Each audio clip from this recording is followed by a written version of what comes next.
Home Sweet Home by E.F.Benson and read by Christopher Halton.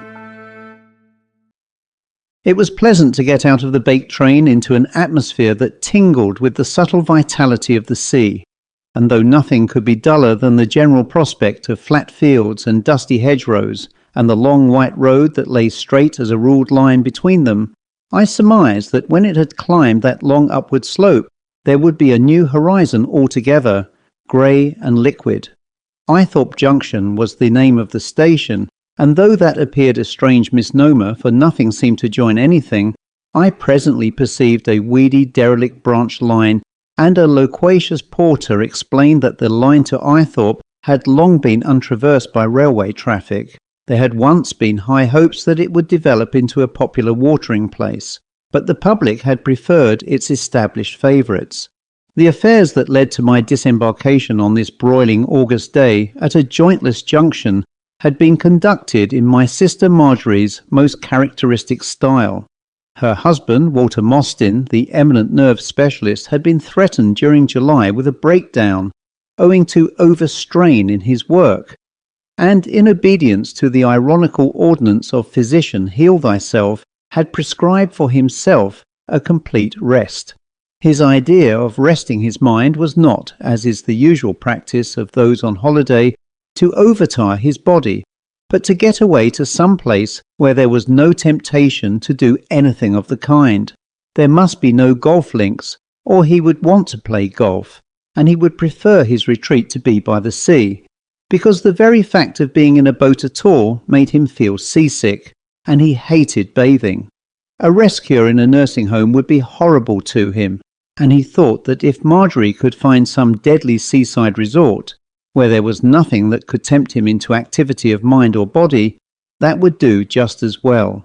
He wanted to be a beast of the field, and recover his nervous force by sheer vegetation.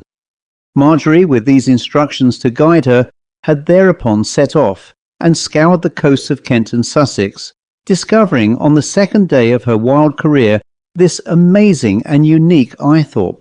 There was a house there to let, which she at once saw was just what she was looking for, and with that most unfeminine instinct of hers, of knowing that she had got what she wanted, and not making any further search, she went straight to the house agent at Hastings, and took the first for a month, as from tomorrow.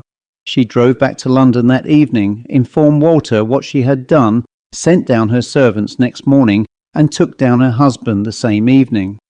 A fortnight later she wrote to me that the cure was progressing splendidly, and that he, emerging from his languor, was getting rather cross and argumentative, which she took to be the sign of returning vitality. He was excessively bored with her, and wanted some man in the house, and had grudgingly said that I would do. So would I come soon for a couple of weeks? In fact, I must, and she would expect me on Thursday. It was Thursday now, and in consequence I was driving up the straight white road from Eythorpe Junction. We topped the rise, and there, as I had expected, was a new horizon. The sea sprang up to eye level, the ground declined steeply over a stretch of open downland, dotted with furze bushes, to a line of low cliffs that fringed the shore. Along the edge of these was a huddle of red-roofed cottages, among which rose a conspicuous church tower, and presently we jolted over the level crossing of the line from Eythorpe Junction, which the public had scorned. On the left was a small abandoned station with weed-grown platform, and a board much defaced by the weather, bearing the inscription, Eythorpe and Coltham. The name Coltham stirred some remote vibration in my mind. I felt that I had heard the name before, but could not recall the reason for its faint familiarity. The road forked the left-hand branch of it, leading up the village street. The other, which we took, had a signpost with the information that Coltham was 1 mile distant. We traversed, I should have guessed, 2 or 3 furlongs, and there, close at hand, separated from the highway by a field through which led a grass-grown drive, stood a big mellow-walled farmhouse. A clump of rather fine Scotch firs at one end of it was sufficient indication of its identity. I was taken into and through a broad passage, you might call it a hall, which intersected the house, and from which a dignified staircase led to the upper story. At its further end, a glass-paned door opened into the garden. But there was no one here, and the servant supposed that they had gone strolling, perhaps down to the beach. The afternoon was still very hot, and deciding to wait for them rather than vaguely pursue, I admired the luck that had attended Marjorie's search for a tranquil sanatorium. Not a house was visible. The clean emptiness of the downland was laid like a broad green riband east and west, and in front, through a V-shaped gap, gleamed the sea. A one-storied wing, evidently a later addition, sprouted from the west end of the house. This cast just now a very welcome shade over the square space, laid with old paving stones, where long low chairs and the tea-table stood. The added wing, it is scarcely necessary to mention, was of far more antique design than the house, and looking in through its open door, which gave onto this flagged space, I found a very big pleasant room, with rafters in the ceiling and small diamond-shaped panes in the mullioned windows. The oak floor was bare but for a few rugs, and at the far end, near an open fireplace, stood a grand piano. The lid was open, and I read there, to my great surprise, the world-famous name of Berenstain. That too was just like Marjorie, to take a remote farmhouse and find a Berenstain Grand, waiting for her very gifted fingers, and this fine, spacious room. How cool it was in here too, more than cool, it was positively cold. And at that moment, hearing familiar voices outside, I stepped out again onto the paved space from which I had entered. Certainly Walter did not look as if a fortnight ago he had been on the edge of a nervous breakdown. His face was bronzed and ruddy. He strode along with a firm step and was talking in that loud, confident voice that had so often brought comfort to sufferers. "But I tell you, darling," he was saying, "that it isn't that our senses occasionally deceive us. They habitually deceive us. Ah, there he is. Welcome, my dear Ted. You have come to a place beyond the limits of the civilized world, and it has done me a world of good already. Distractions, things that interest us, are what starves the nerves. Boredom, there's the panacea for nerves. I've never been so bored in my life, and I'm a new man." Marjorie laughed.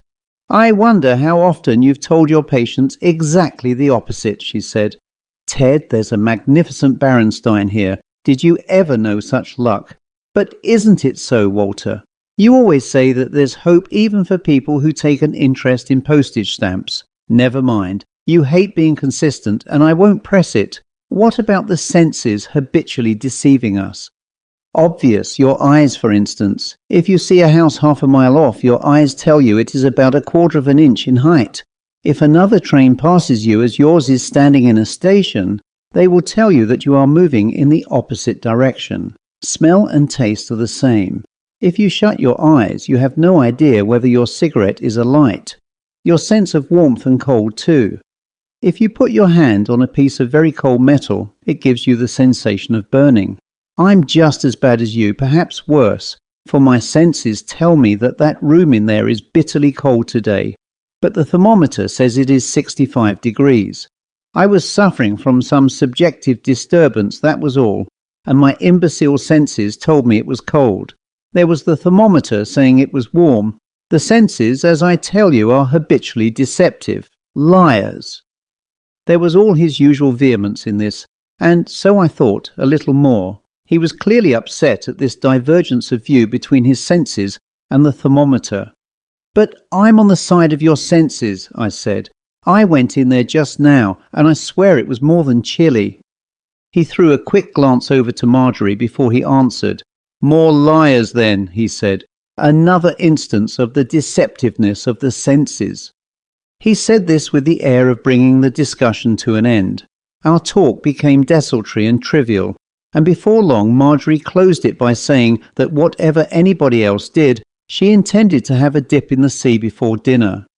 Presently she appeared again with sandals and a dressing gown over her bathing suit, for there was but this strip of empty downland between the garden and the steep short descent on the beach. She insisted on my accompanying her as far as that V-shaped gap, and her very casual manner made me sure that she had some communication to make. It came as soon as we were out of earshot. "Walter's ever so much better, as you can see for yourself," she said. Until today he has been lying fallow with the most excellent results, but now that awful activity of his mind has begun to work again, and 20 times since lunch he has alluded to that strange feeling of chill in the big room in the wing. He keeps on saying that it's subjective, but you and I know him, and that means he thinks there's something queer about it, and you felt it too, apparently. I thought I did, but then I had just come into it from the broiling air outside. But hadn't he felt it before? No, for the simple reason that he hadn't been into the room before, said she. When we came here, and indeed till this morning, it was locked and shuttered. The gardener, who has been caretaker here, told me that the owner had stored things in it, and that it was to be left closed. Till this morning Walter did not seem to mind whether it was shut or open, but today he told the gardener that it was all nonsense to keep the biggest room in the house shut up, and demanded the key. Denton, that's his name, talked about disobeying his owner, but Walter insisted, and he produced the key. There was nothing stored there, and I drove over to the house agents at Hastings this morning to ask if there was any such order. None at all. What does it mean? Nothing, said I, except that Denton was a lazy brute, and didn't want the bother of airing and dusting the room before you came, and of putting it to rights again after you'd gone. Perhaps also the owner didn't want to prohibit your playing the Great Berenstain, but hoped you wouldn't. Also, this accounts for the fact that Walter and I found the room very chilly after it had been shut up for so long. When was the house last occupied, by the way? I don't know. It had been unlet for some time, so the agent told me, and I didn't care in the least about its history, provided I got it for Walter now. Her jolly brown eyes made a complete circuit round my head, instead of looking at me straight when she answered. Don't be so foolish, Marjorie, I said, but look straight at me. You told me just now that Walter thought there was something queer about the room. What do you think? Her eyes rested on mine. I think there's something queer about the house, she said. I find myself looking up suddenly from a book or a paper to see who is in the room, and I think Walter does the same, but he thinks he hears something, and then finds he hasn't, just as I think I see something, and find I haven't. I cock an eye, he cocks an ear, but don't say a word to him. He hates the idea of anything you can't account for by the ordinary functions of the senses, which he says habitually deceive you. But since that room was opened, he's been arguing with himself. Oh, put the stopper in, said I. Do you remember the gurgle of the hot water pipes in the nursery 30 years ago, and how you knew it was the groan of a murdered woman? You frightened me out of my wits then, but I'm too old to be frightened now. You haven't seen anything, and he hasn't heard anything. Eye hath not seen nor ear heard. Don't imagine things. Half the trouble in the world comes from imagining. Have a nice bathe and wash it all off. For a moment as she looked at me, I saw somewhere behind her eyes a sense of uneasiness, but it vanished. I shan't wash off my gladness that you've joined us, she said, and ran off down the steep little path to the beach. I strolled back through the garden thinking how unlike Marjorie it was to be within the grip of vague apprehension like this, or to imagine that there was anything queer about the house, for in spite of the famous episode of the gurgling pipes, she was singularly free from imagined alarms. Even more unusual, if she was right about him, was it that Walter should be affected in the same sort of way. Marjorie certainly showed her good sense in demanding that her odd apprehensions should be kept apart from his, and not be given the meeting ground of discussion. But she had noticed or imagined his, and I was soon to learn that he was not blind to hers. Walter had gone up to his room when I got back, and I went into the lately opened sitting room, where I found that my books and papers had been disposed on a big table, which was thus clearly consecrated to my use. I was engaged on a memoir which it interested me to write, though I had grave doubts about its interesting anybody else to read. The piano stood a little beyond my table, with the keyboard towards me. Between it and me on my left was the open window looking onto the garden. The room still seemed chilly, but I speedily forgot that, and indeed everything else but my delightful task. How long I had been at work I had no idea, when suddenly, even as I turned a page to carry on the note I had begun, I became vividly aware of my surroundings again and knew with absolute conviction that I was not alone. I glanced up and saw that there was a man outside the window looking at the piano. For a second or two he gazed fixedly at it, and then, turning his head, perceived me at my table. He had not, I imagined, observed that there was anyone here, for he touched his hat and would have gone away, but I called to him. "Do you want anything?" I asked. "Denton, is it?" "Yes, sir. I was only just looking to see if the room was all right," and immediately he withdrew. But, oddly enough, I felt that it was not Denton's presence at the window that gave me the sense that there was someone here. It had nothing to do with Denton. And why, I asked myself as the man walked briskly off, why on earth should Denton look in to see if the room was all right?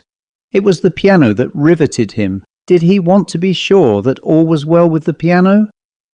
I tried to attach myself to my work again, but the connection would no longer hold. There was still that sense of some presence in the room, which came between me and my page.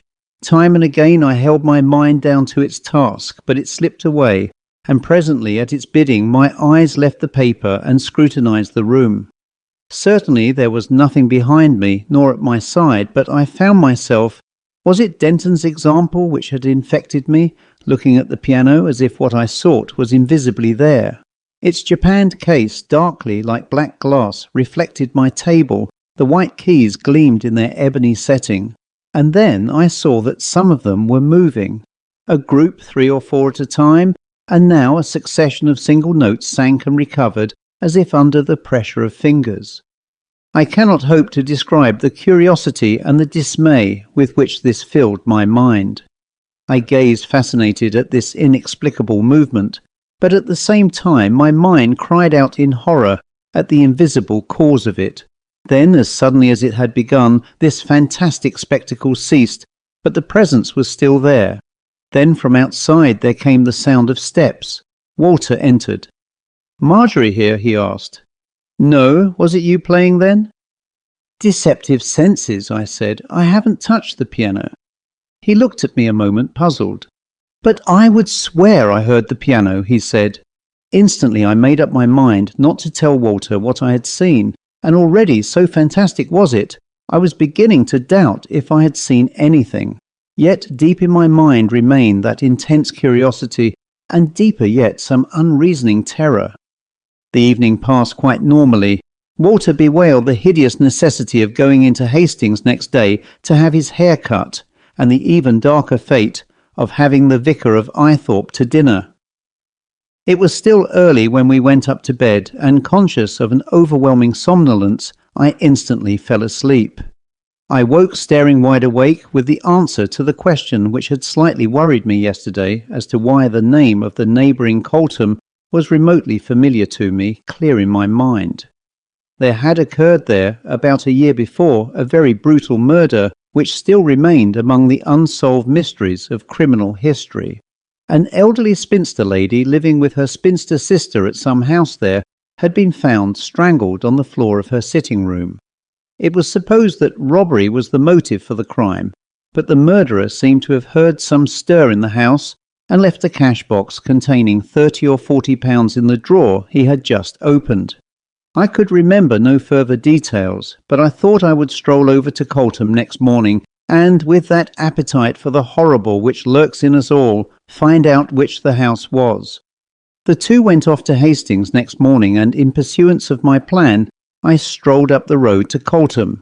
It was a melancholy little bunch of cottages perched on the edge of the downs, and I had just decided that a rather stricken-looking house, with a board up to say it was to let, was a suitable site for the murder, when I saw Denton coming down the little street. "Which was the house where that murder took place last year, Denton?" I asked him. He stared at me a moment, and I saw his throat apple jerk up and down. Then he pointed to the house I had picked out. "That was the one, sir," he said.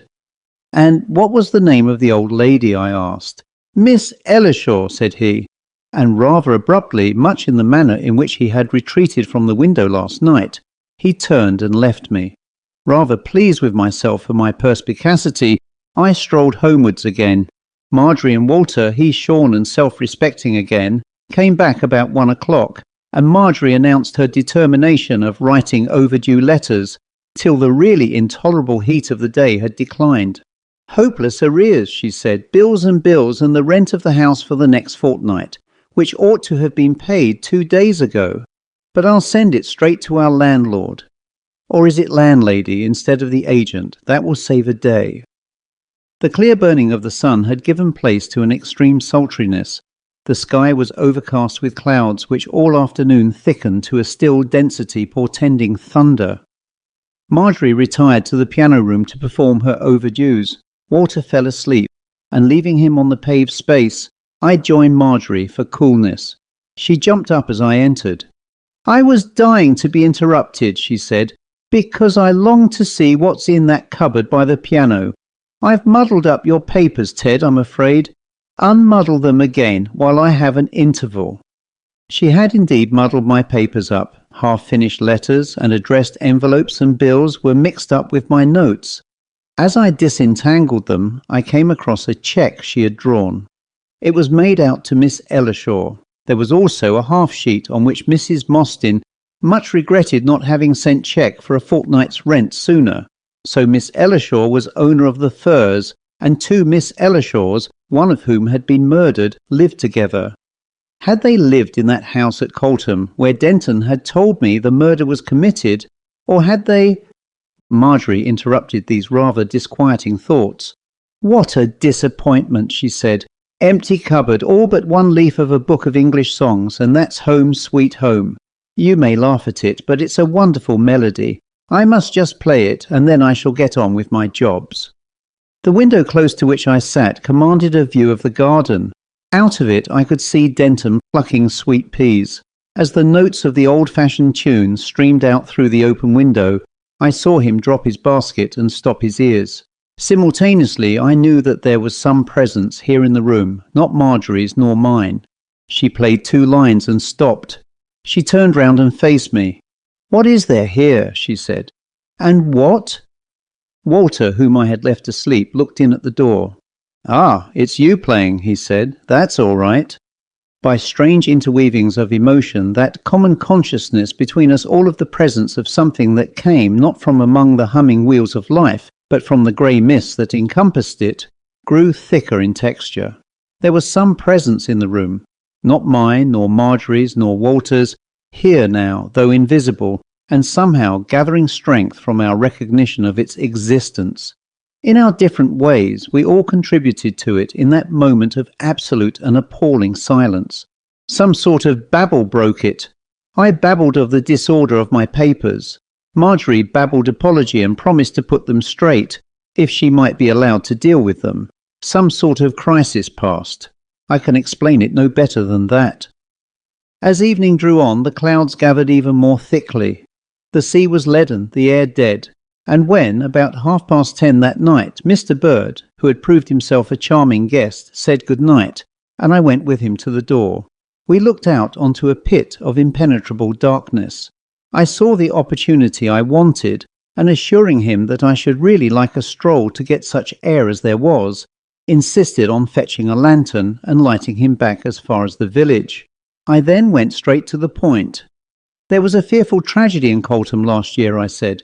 Denton pointed me out the house where the murder was committed. Mr. Bird stopped dead. "Denton pointed you out the house?" he asked. "Yes, but perhaps he was wrong," said I. "In fact, Mr. Bird, I should be very much obliged to you if you would tell me whether I am not right in thinking that the scene of the tragedy was the Firs. My sister and brother-in-law know nothing about it, and I hope they won't. But I learned accidentally today that she pays the rent to Miss Ellershaw, which I think is the name, and I hazard the guess that the precise scene was the room outside which we sat tonight." He did not reply for a moment. "I can't deny what you suggest," he said, "and my mere refusal to reply would do no good. You are quite right. Denton's telling you, by the way, that the scene was in the village itself is quite intelligible. For Miss Ellershaw, who does not intend to live in the house again, wants to let it. And if it was known that the murder took place there, it would be prejudicial. Denton knows that. And in turn, I want to ask you something. Why do you guess that particular room?" I hesitated as to whether I should tell him about the crop of strange impressions which were growing up round it, but decided not to. "There are queer things," I said. "My sister was told, for instance, that there were orders that the room should not be used. Denton told her that." "I can understand that too," he said. "The room has terrible memories for those who were in the house at the time. Any more queer things?" "None that I can think of at present," I said, "but I will wish you good night here, as the rest of your way is clear." I retraced my steps and found that Walter and Marjorie had both gone upstairs. There was a lamp still burning on the paved space where we had sat after dinner, and I went out there, disinclined to go to bed, with my nerves all strung up by the stimulus of the approaching storm, all feeling of fear about what was creeping out into the light concerning this room, and what might, I felt, suddenly burst forth with some blaze of revelation, was gone, and I was conscious only of intense curiosity as I summed up in my mind what I believed, owing to these strange hints and signals out of the mists, had actually taken place. I figured Miss Ellershaw as having been sitting at the piano when the strangling cord was slipped round her neck. I figured her as having been playing Home Sweet Home. I figured Denton as having heard her. Then there would have been silence, but for some few gasps, some quivering convulsions like the shaking of leaves in a tree, and then the discovery, perhaps by Denton, of the crime which was still unexplained. Certainly that afternoon the fragment of the tune which Marjorie had played gave him a sudden shock of horror. The night was absolutely still. Neither from inside the house nor from outside came the slightest stir of life, and the silence rang in my ears. And then, from the room close at hand, I heard, faint but distinct, the tinkle of the piano. A couple of bars of the familiar tune were played, and some voice, thin and quavering, began to sing the air. Curiosity, violent and irresistible, drowned all other feeling in my mind, and taking up the lamp, I opened the door of the room and entered. It burned brightly, and by its light, which gleamed on the keys of the piano, I could see that the room was empty. But the tune went on, softly played and faintly sung, and looking more closely at the piano, I saw that once more the keys were moving. At that the sense of fear which till then had lain coiled and quiet in my mind began to stir. But I felt absolutely powerless to go. Fear, now in swift invasion of my mind, held me where I was. Something began to form in the air by the piano, a mist, a greyness. Then in a second it solidified, and there sat with her back to me the figure of a little white-haired woman. Then the singing stopped. Her arms shot up with quivering, clutching fingers. She struggled, she turned, and I saw her face, swollen and purple, with gasping mouth and protruding eyes. Her head lolled and nodded. Her body swayed backwards and forwards, and she slid off the music stool to the ground. At that moment a blaze of light poured through the unsheltered windows, and I saw, pressed against the pane, and seemingly quite unaware of my presence, Denton's white and staring countenance. His eyes were fixed on the piano. Simultaneously with the light came an appalling crack of thunder. The storm had burst. For that moment Denton and I faced each other. The next he had gone, and I heard his feet running down the garden path. I had seen enough too, and with my mind submerged in terror, I stumbled from the room. As I paused for a moment outside, another flash flooded the gross darkness, and I saw him scudding across the down to the white edge of the cliffs. Then down came the rain, solid and hissing. My lamp was extinguished, and by the flare of the lightning, standing still between the flashes, I groped my way up to bed. All night the prodigious storm streamed and rattled, but about dawn, as I lay still sleepless and quaking with the prodigy of horror I had looked upon, it passed away, and I dozed and then slept deeply, and woke to find the morning tranquil and fresh and sunny. All the intolerable depression of the day before, not physical alone, seemed to me to have vanished. The house was wholesome as the breeze from the sea, and so too when, not without making a strong call on my courage, I entered it. I found the room where last night I had witnessed that ghastly pageantry. In no way could I account for that inward conviction, even less could I question it. All I knew was that some tragic stain had passed from it. I was down before either of the others, and strolling through the garden as I waited for them, I saw advancing along the paved walk the figure of the vicar. "A very dreadful thing has happened," he said. "Denton's body was found half an hour ago by some fishermen at the foot of the cliff down there. His head was smashed in. He must have fallen sheer onto the rocks."